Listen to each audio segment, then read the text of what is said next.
Pues bueno, como ya hemos mencionado al principio, creo que gran parte de nuestras esperanzas están puestas en Europa, ¿no? Y ya incluso antes de que surgiese este problema de la pandemia y del coronavirus, la Unión Europea había hecho una apuesta clara por la sostenibilidad, ¿no? Y pensábamos que podemos jugar un papel en el mundo siendo referentes en todo aquello, todo tipo de actividades que consigan a que nuestro sistema productivo, nuestra forma de vida sea más sostenible, ¿no? Toda esa política que ya estaba diseñada antes del coronavirus ahora tiene probablemente más vigencia que nunca, porque como también se comentó el miércoles pasado, pues una gran parte de los recursos que sobre todo en España van a llegar para desarrollar un nuevo modelo económico van a venir de Europa y van a estar condicionados por ese destino, ¿no? Hacia la sostenibilidad. Y para ello pues tenemos la suerte de contar hoy pues con Juan González Mellizo, que es representante de la Unión Europea en la oficina que tiene aquí en España, de la Comisión Europea, y seguro que nos va a ser pues, bueno, de bastante utilidad toda la información y todas las recomendaciones que él nos haga de cara a un poco pues eso, plantear proyectos empresariales de futuro. Juan, pues agradecerte el que estés esta tarde aquí con nosotros y bueno, pues estamos deseosos de escucharte.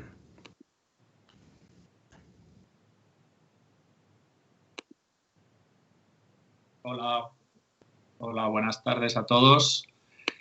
Me veis y me oís, ¿verdad? Sí, muy bien, bueno, yo... ¿Me veis? Sí.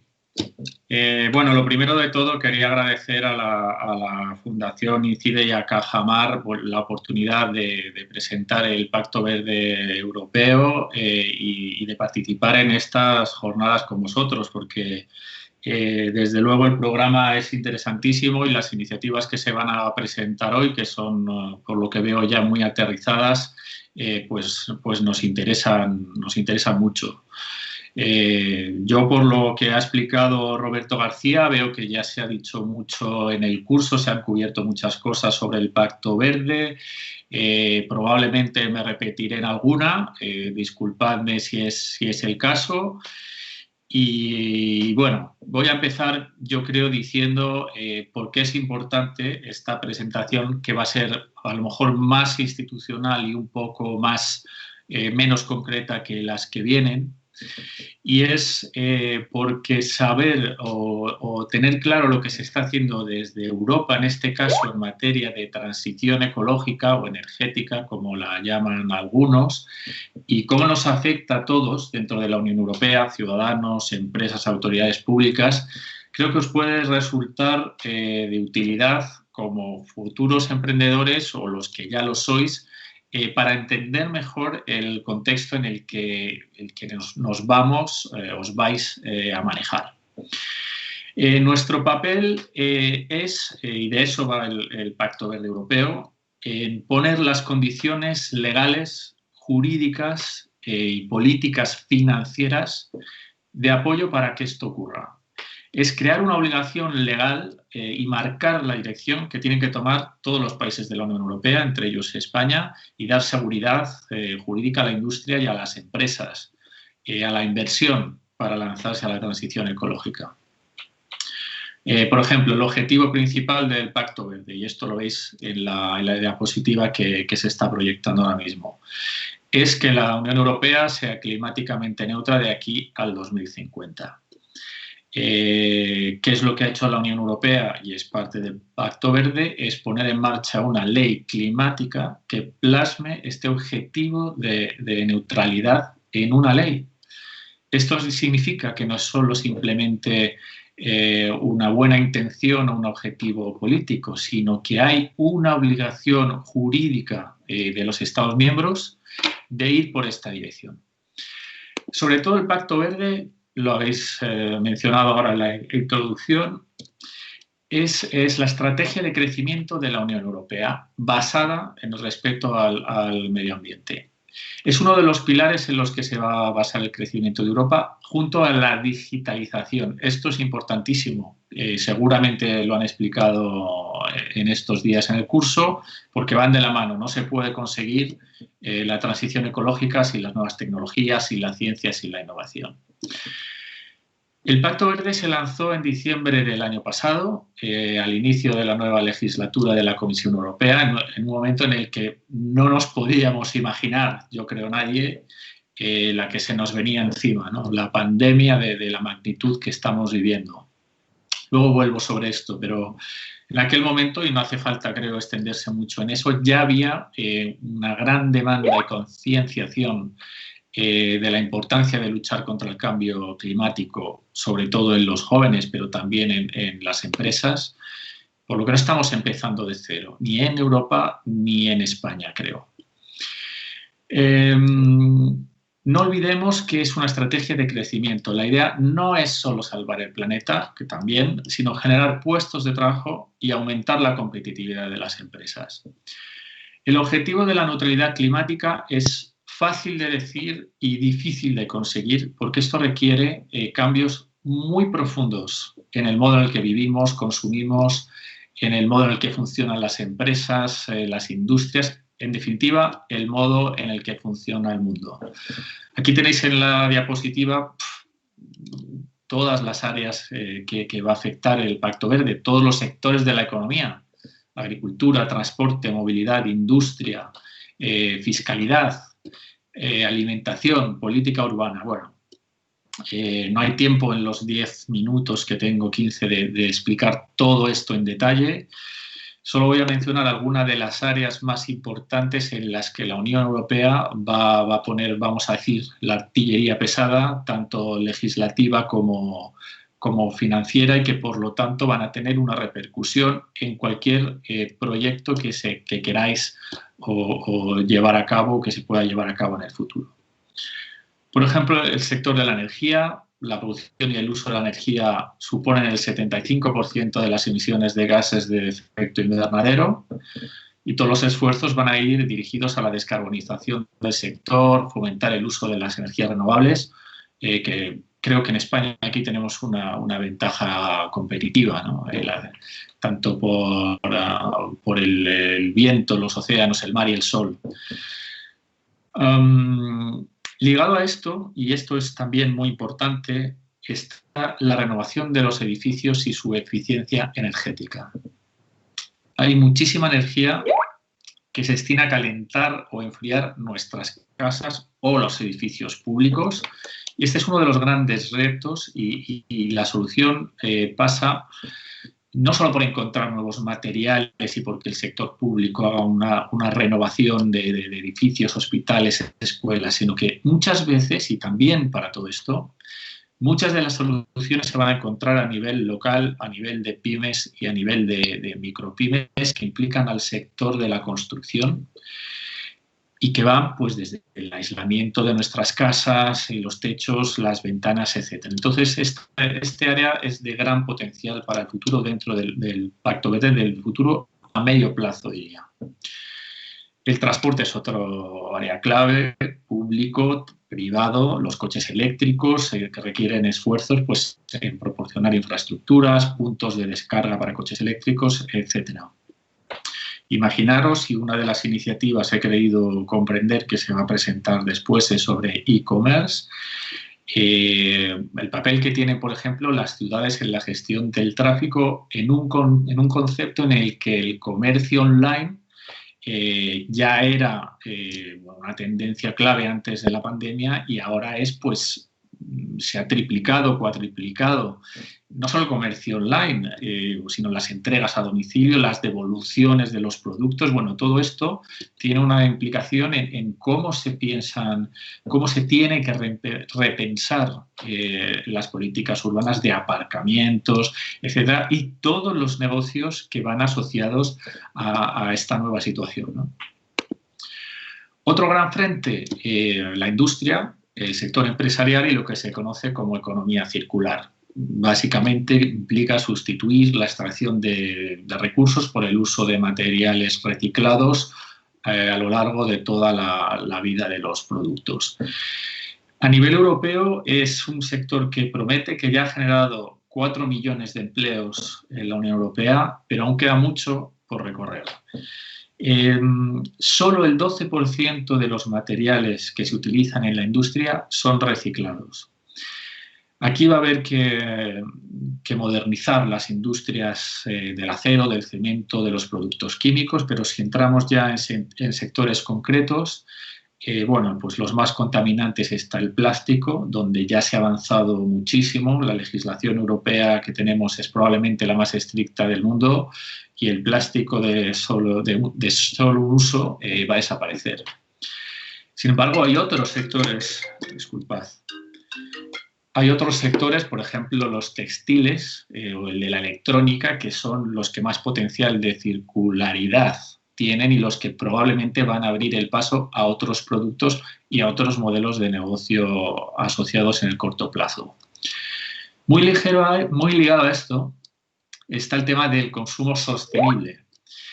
Ofrecer a los consumidores productos que sean reutilizables, duraderos y reparables. Los consumidores tienen que optar por decisiones sostenibles, pero para eso tienen que estar bien informados y que los modelos sean asequibles. En definitiva, aquí el reto, tanto de la Unión Europea como de las autoridades nacionales, regionales o de emprendedores, es aumentar tanto la oferta como la demanda de estos productos. Algunos ejemplos, no puedo poner todos, de las medidas que se van a poner en marcha en la Unión Europea, pues incluyen, por ejemplo, legislación para sustituir envases, vajillas, cubiertos de un solo uso por productos reutilizables. Esta es un área con gran potencial, ¿no? Bueno, conseguir que las empresas conserven la propiedad y la responsabilidad de sus productos a lo largo de su ciclo de vida. Aquí, por ejemplo, un ejemplo claro, los ordenadores. Que se puedan reparar, que se puedan reutilizar y que las empresas no se limiten a venderlos, sino que se hagan cargo desde que lo venden hasta que se reparan y hasta el reciclaje final. Y pongo el ejemplo de los ordenadores porque es muy gráfico y visual, pero hay muchísimos otros productos que pueden ser, que pueden entrar dentro de esta circularidad, ¿no? El último gran bloque temático que voy a mencionar es el de la biodiversidad, proteger nuestros bosques, contaminación, el agua. Tenemos una presentación más tarde también sobre esto. La economía azul, cómo utilizar los océanos, pero yo creo que para España posiblemente una de las áreas con mayor potencial es el turismo sostenible, tanto por lo que ha ocurrido en la pandemia como por bueno, digamos, la capacidad o los recursos que disponemos para ello, ¿no? Esto ligado al tema de la despoblación, que es otro de los grandes retos, el reto demográfico en España. Bueno, tenemos ahora, creo, una gran oportunidad de revertir la tendencia que nos trajo la revolución industrial y luego tecnológica del siglo pasado, que llevó al éxodo masivo de ciudades a zonas rurales. Y ahora estamos ante otra revolución, similar a la industrial, pero en sentido contrario, ¿no? Dentro de esta gran temática está lo que la Comisión llama la estrategia de la granja a la mesa, que es todo lo que tiene que ver con la producción agrícola sostenible. Y aquí, bueno, los objetivos de la Unión Europea es llegar hasta un 25% de agricultura orgánica en los suelos. Se me quedan cosas muy importantes en el tintero, como el papel de la Unión Europea en el mundo, que ha mencionado antes Roberto García y del que se podría también discutir mucho, la transición justa. Pero voy a terminar con dos temas o dos apuntes que creo que son importantes. Primero, el de la pandemia. Creo que se ha mencionado también, no cambia en absoluto los objetivos del Pacto Verde, todo lo contrario. Lo que se quiere es acelerar la consecución de estos objetivos y hay gran consenso en la comunidad científica que la salud de nuestros ciudadanos y viene muy asociada, claro, al cambio climático y a los temas medioambientales son fundamentales. Y es cierto que la prioridad a corto plazo ahora mismo es vencer la pandemia, paliar sus consecuencias económicas y sociales, pero hay que pensar ya en el medio plazo, porque las acciones y las decisiones que se toman ahora van a tener un impacto en los próximos 20 años. Y por último, el tema de los fondos europeos que se han mencionado ya, entiendo, y que os han explicado. Entonces voy a intentar a lo mejor dar alguna pista de cosas que son importantes a tener en cuenta más allá de los detalles técnicos de los fondos, ¿no? Se acaba de aprobar, se está aprobando, se está discutiendo, normalmente de aquí a final de año se aprobará el mayor paquete de medidas jamás financiado por el presupuesto de la Unión Europea, casi 2 billones de euros.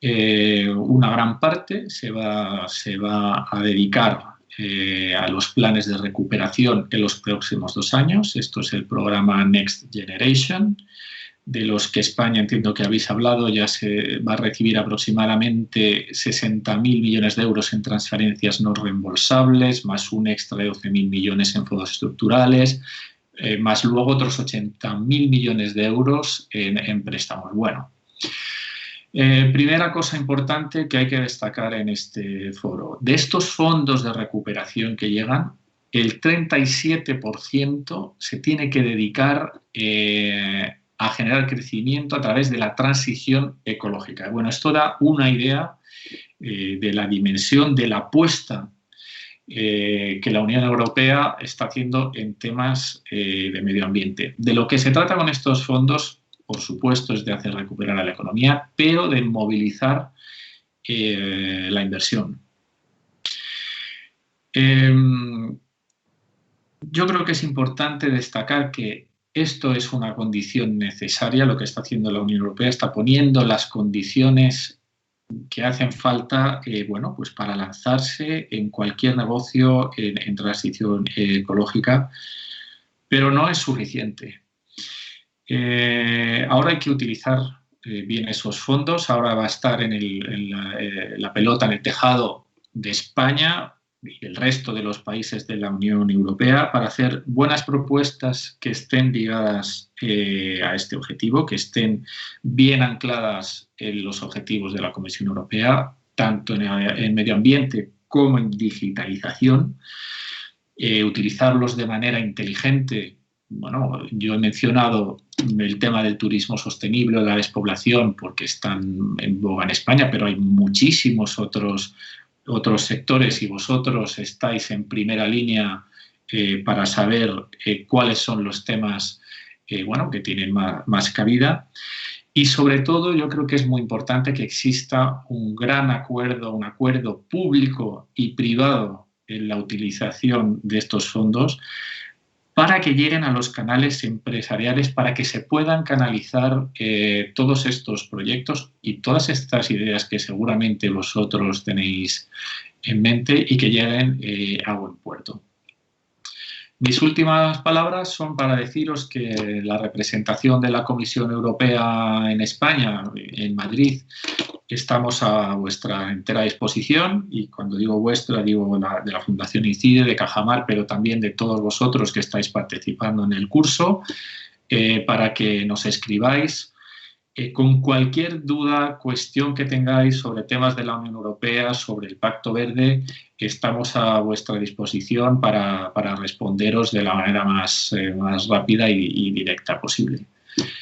Y con esto, y agradeciendo vuestra atención, termino con esta presentación y muchísimas gracias por vuestra atención.